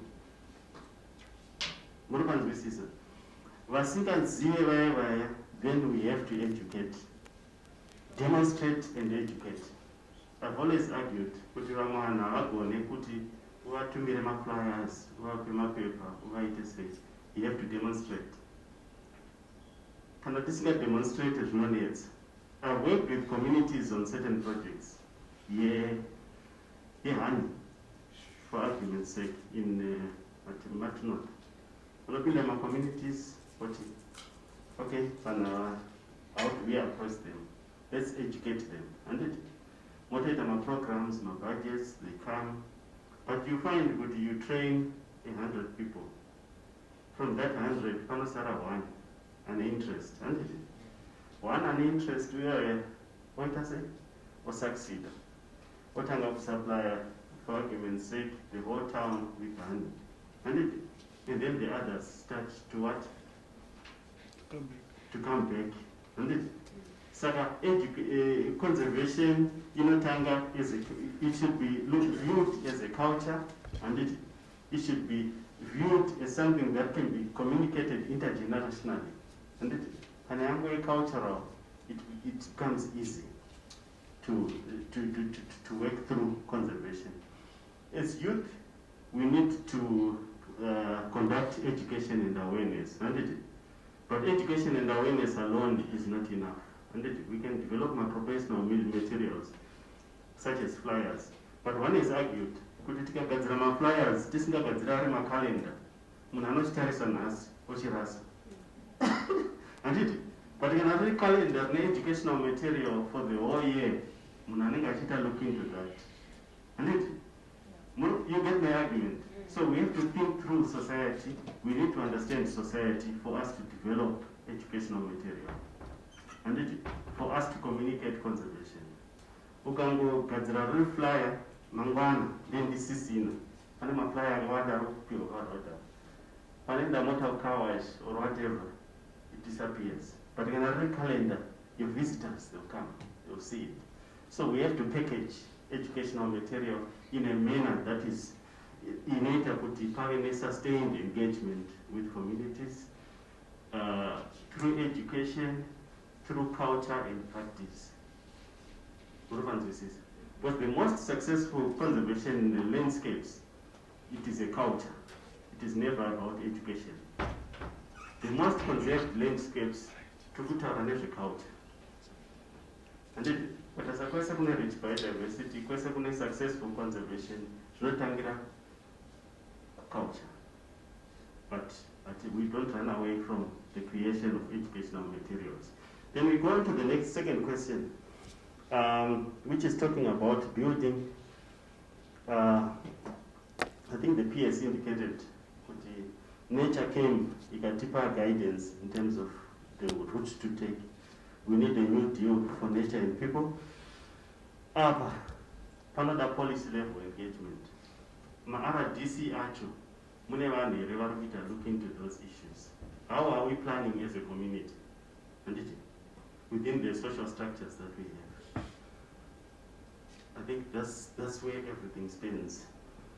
That's where we have to start from. Kuti pane local authorities that plan for those areas, they have to embrace conservation if they are going to sustain or to manage the biodiversity. We also need to research. But what is there? I think I later indicated, genetic resource area, there has to be research so that we protect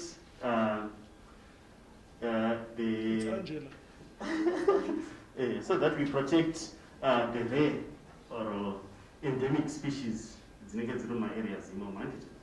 You get it when I say endemic? Yeah. Endemic means nowhere else.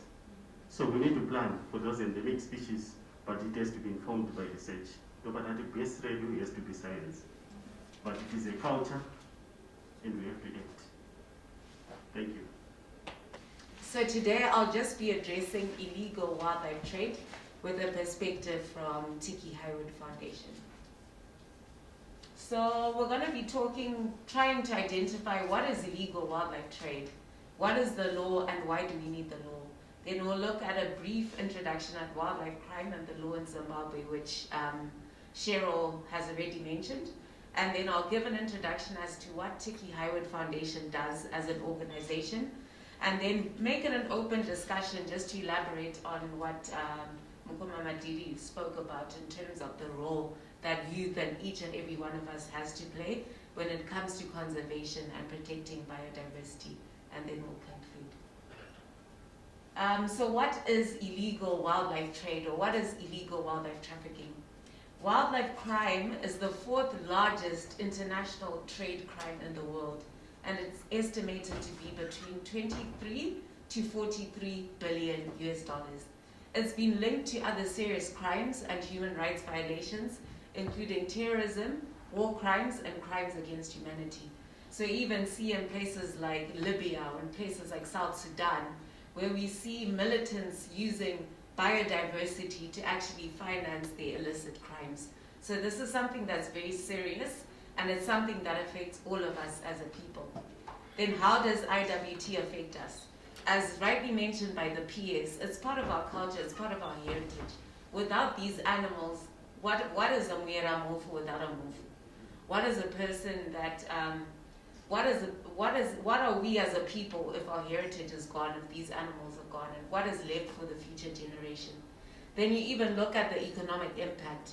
Things such as tourism that really contribute towards our well-being as a society and our existence as a people. When we have all our biodiversity being exploited or being destroyed, this means that that's taxes that are being taken away from us as a society. That's income that's being deprived of the people that are living in these communities with the elephants and the other iconic species that we have in Zimbabwe. Then we look at corruption. The moment that we allow for people to continue to plunder and kill our natural resources, we're allowing for corruption to take place, because the law provides that this should not take place, and the only reason why these things are occurring is because of corruption. Then what is the law? The law refers to rules and regulations that govern human conduct and societal relations, and they're enforceable by the state. And then why do we need the law? We need the law either to avoid chaos or to create chaos. And we need the law to protect citizens and their rights, and in order to ensure that we have effectiveness.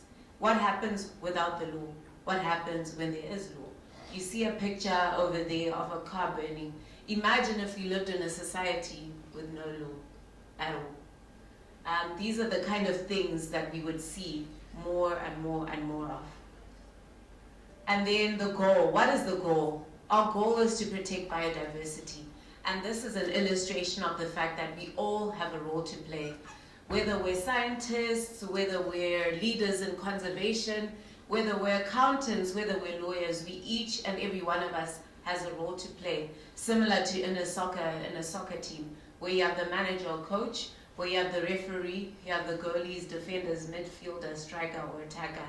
Each and every one of us has a role to play, especially when you look at it from a perspective of the law.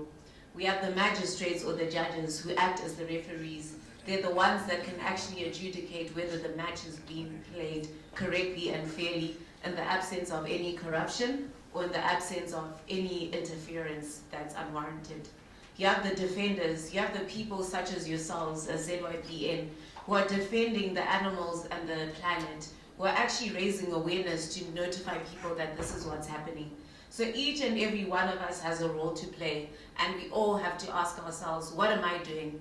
What is my role? How can I contribute towards conserving the environment? Thank you. And then the wildlife crime laws in Zimbabwe are pretty explicit, as Cheryl rightly said. We have the Constitution of Zimbabwe, which is the supreme law of the land, which provides that every Zimbabwean is entitled to enjoy the environment.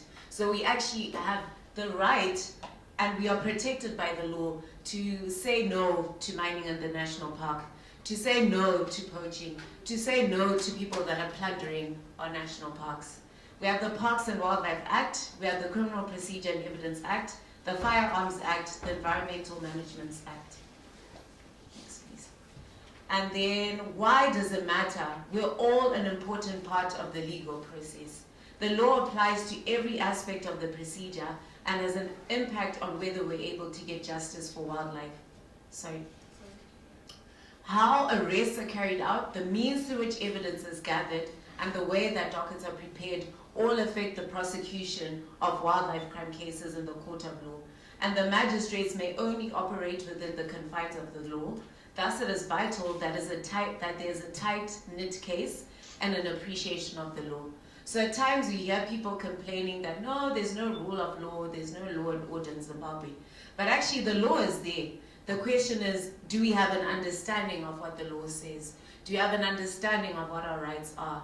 And are we able to use the law to our advantage?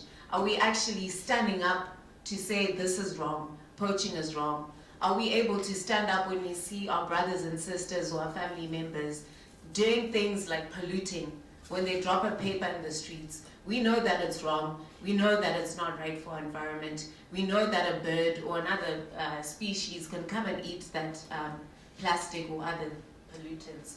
And we have the responsibility and ability to speak up and to actually have a role to play in protecting the law, protecting the environment, and doing what we can. And then Tiki Highwood Foundation. I'm not sure if many people here know what Tiki Highwood Foundation is. Tiki Highwood Foundation is a PVO. It's a private voluntary organization.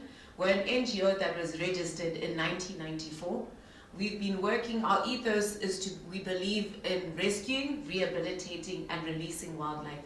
So we actually initially started as typically just an animal-oriented organization.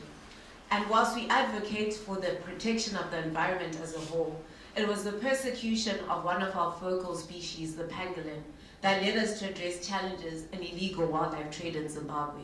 As we were rescuing animals, we began to ask, what happens to those people that are killing these animals? What happens to these people that are actually poaching these animals? What does the law say? Is it allowed for them to do this? And why is nothing happening? Thank you. So in 2008, Zimbabwe experienced one of its worst economic slumps in recent history. This factor and many others, such as the unemployment, food shortages, and other challenges that were being faced in Zimbabwe, led to the increase in poaching and illegal wildlife trade. We started to see where prior to 2008, maybe you would rescue 2 or 3 pangolins. But in a year, things changed. We could have even 15 pangolins being rescued or being brought to us within a week. And this actually led us to ask, what is the root of the problem and how can we try to resolve this issue? And this fact was further compounded by the fact that crimes against wildlife were not actually recognized or taken seriously. And the criminals continued with these illegal actions unchecked. So we then began to address the legal protection of all wildlife and have worked closely with the judiciary, with parks, with the Ministry of Environment, with the Ministry of Justice to try and address the gaps in the law, to try and say how can we change the law to make it work for us? What can we do to make sure that animals, plants, the species, the land in which these species exist, how can we make sure that these are better offered the highest protection and law? So we addressed the penalties first. In 2008, as we said, with the economic slump, the fine for poaching a rhino was equivalent to 3 million Zimbabwean dollars, which was equivalent to 50 US cents. And imagine, this is an iconic species that has been recognized as being critically endangered all over the world, and it was only equivalent to a fine of 50 cents. So you'd see poachers poaching, getting caught, laughing in court because they know they just have to pay 50 cents. So for us, we decided, no, this isn't right. We have to approach the ministries. We have to approach parks. We have to approach the citizens of Zimbabwe. So we take ownership and we actually recognize what these animals mean and put a value to these animals. So in 2012, after years of working together with Parks, Ministry of Environment and Justice, we managed to change the laws and introduce Statutory Instruments 56 and 57 of 2012, which now actually stipulated values of all wildlife in Zimbabwe by providing them with a value in US dollars. So as it stands, the penalty for being caught poaching, hunting, or illegally in unlawful possession of a rhinoceros horn will be equivalent to 120,000 US dollars. And such, we believe that as an NGO and as an organization that is proudly Zimbabwean, this is how we can help. And our process is simple and can be modeled across Africa. Make sure that the law is appropriate. So is your law relevant? Is 50 cents as a fine enough, or can we change that? Can we improve it? Educate, empower, and create awareness. Are the people in the communities aware that possessing a pangolin is a crime? Are they aware that snaring an antelope is unlawful in Zimbabwe? How can we educate? How can we empower? And this is why we need more platforms like this, where young people can discuss, where each and every one of us can take ownership and take a responsibility to say, I'm a scientist, I'm a lawyer, I'm an artist, whatever you are, you have the ability to raise awareness. Then protect the land, protect the species. Someone here mentioned about encroachment into animals and human encroachment into normally protected areas where the animals used to roam, or how even with the rains, the animals have started encroaching into areas that are normally urban. How can we make sure that we have buffer zones? How can we make sure that the land is protected so that the species are protected? Thank you. Do you think that, especially looking at our Parks and Wildlife Act provisions, that really, well, what you can say, these are the key things that need to be addressed? Because I've been hearing people saying, let's reform. Is it even needed? And if we are to reform, what are the key that we can push to government and say, address these three? We might not do the whole legal framework, but those ones. Okay, so in terms of the policies and the legislation that's existing right now when it comes to the Parks and Wildlife Act, there is a lot of change that is needed. There's a lot of laws that need to be addressed because some of you may know the laws that are existing right now that govern wildlife have been in place since 1975, with the exception of a few statutory instruments that have been included over the last few years. So there's actually a need for us to make sure that we realign our laws with the current constitution, with the new constitution, as well as making sure that the laws reflect the current trends. So for example, recently last year, we had our first international wildlife smuggling case, where we had over 20 rare and endangered monkey species being smuggled from the DRC through Zimbabwe, and they were caught at the one-stop border post in Sango as they were trying to enter Zimbabwe. And this is during a global pandemic where we know that wildlife such as the great apes, or these apes, these rare endangered species of monkeys, actually have the potential of causing harm to us in terms of diseases. So these are things that our laws didn't anticipate. So it was actually a very, very difficult thing to find a provision that was applicable to this current case. So our smuggling laws, for example, need to change. The mining in national parks needs to be regulated, because that's something that wasn't really anticipated before when the laws were being drafted. So there's a lot more that needs to be addressed. I would spend a whole day speaking about it, but I'm happy to say that the Ministry of Environment is currently working on that. The Act is currently under review. Tiki Howard Foundation, together with Parks, have been working closely with the Ministry to try and make sure that all of our concerns are being addressed. And if anyone actually has any input as to how we can further bolster our laws, please feel free to reach out to me at any point so we can work on this together. Thank you. Okay, maybe I might have missed it in your presentation, but I just want to find out how is the foundation working with communities in wildlife conservation, because when it comes to issues to do with wildlife trafficking, you see that locals, they also play a role, because it's not the Chinese men that is going to poach, but it's actually the local men. So how are you as a foundation also working with the communities in conserving wildlife? Thank you. Thank you so much for that question. For sure, community involvement is very important, and it starts with us. Each and every one of us have a kumusha. Each and every one of us have a place that we call home. and it's our responsibility to educate. And as an organization, I have to say, our main mandate is not necessarily community work, but we do partner up with other organizations such as the ZYBN.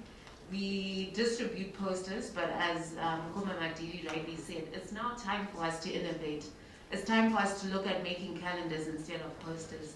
Because we've been sharing our posters over the years, but still we see poaching is still happening. We work together closely with chiefs, educating chiefs, and trying to make sure that they also impart that knowledge to their communities. So that's how we try to work with local communities. We also have created cartoons for schools, where we're trying to make sure that school children, even from an early age, understand that these animals are important, why these animals are important.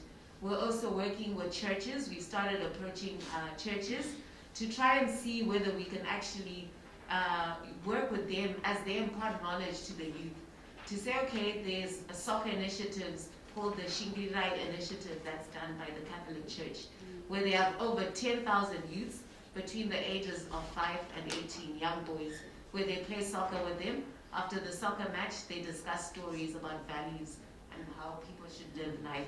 So we try to impart with our short stories about wildlife, to try and impart knowledge to young people about why animals matter, how we can link culture, linking the chiefs, linking religion, churches, getting everyone involved, getting ourselves, the youth, involved. So that's what we're trying to do, but again, all suggestions are very, very welcome. So these are just the conventions that are involved in all these issues. It was already discussed by Mr. Madiri. So what is our vision to be part of this solution? It is to reverse, go back. It is to reverse the loss of nature. It is to protect and restore nature by 2030 for the benefit of people in the planet. I think someone alluded in the point that we are losing a lot of our biodiversity through urbanization. Yes, it is very true, because most of the economic activities vis-a-vis biodiversity is something. If you're talking about economic activities, we want to achieve the GDP of our country. But in as much as we want to achieve the GDP of our country,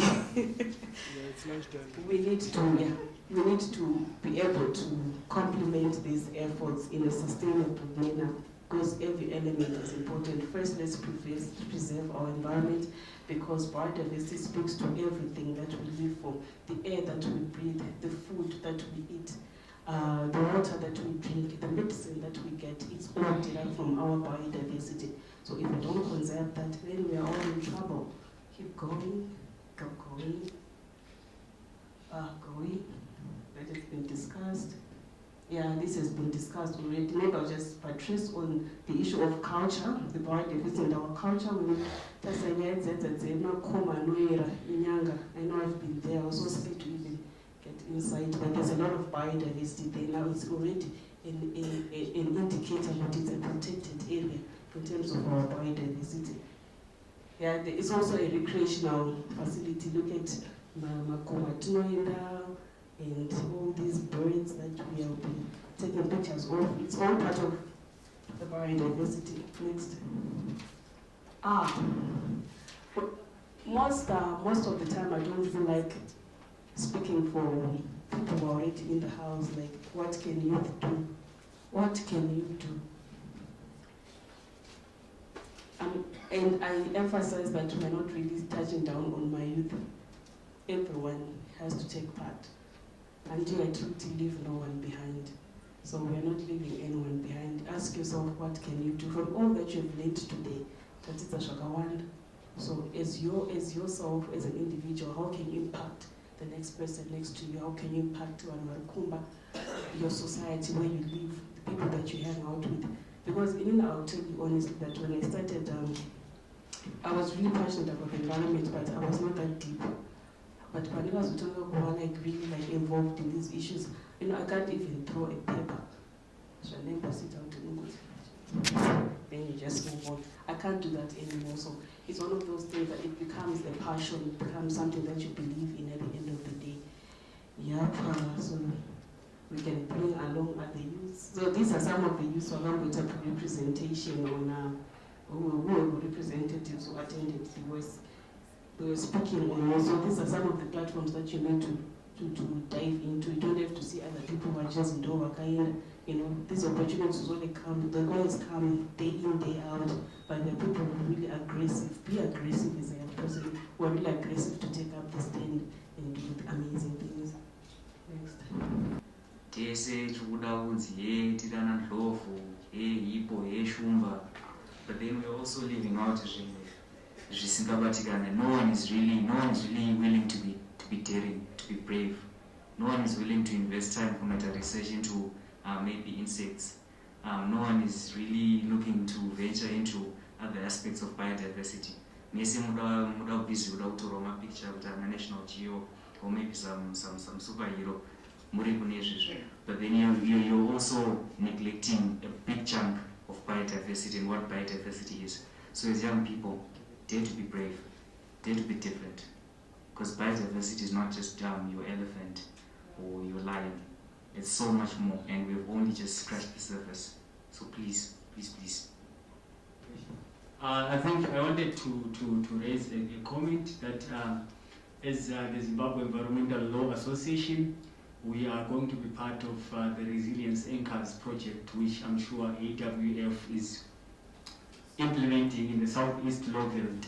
So under that project, we are going to have Africa Institute for Environmental Law, which is a research arm in Zela, is going to recruit some students, interns, that are going to look at indigenous knowledge systems. So if you go especially to Chipinge, there's a man called Clive Stocking. The guy who initiated the community-based natural resource management. So it's been successful there in my community. So be on the lookout, guys, the students that are going to be recruited just across Zimbabwe and even the guys down there. So I want to assure you the indigenous knowledge component, basically for the next 5 years, we are going to dive deep where it has been successful. And we are going to document some elders then who actually started the campfire thing. I think I really don't have much to say other than to thank you for organizing this workshop. What I'm happy about is how seriously we are taking issues of conservation as my youth. I'm sure most of us growing up, we used to think conservation, but you know, the way we are taking it up as blacks, as young black Africans, is just amazing. I've been to international meetings, they speak in international fora representing their countries and they stick to their positions. There's one young lady of Malawi, she always mesmerizes me.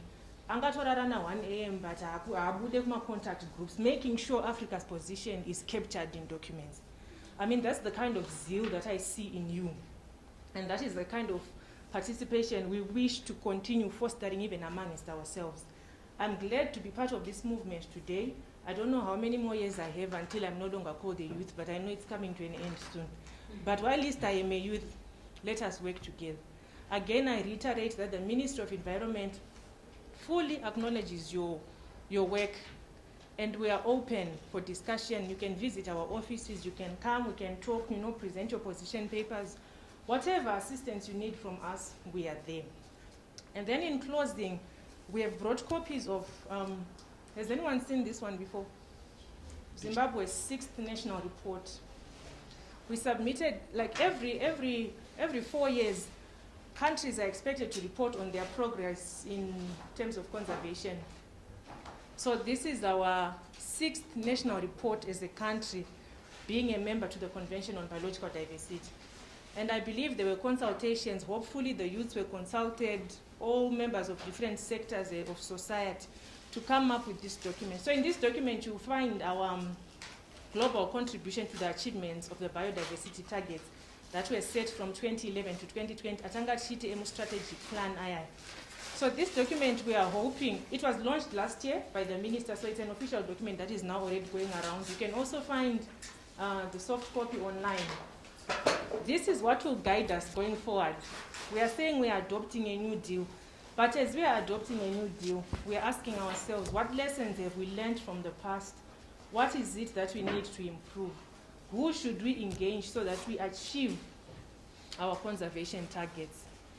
So I'm hoping every one of you can get a copy. If not, you can always pass by our office. We still have some, and you can also get it online.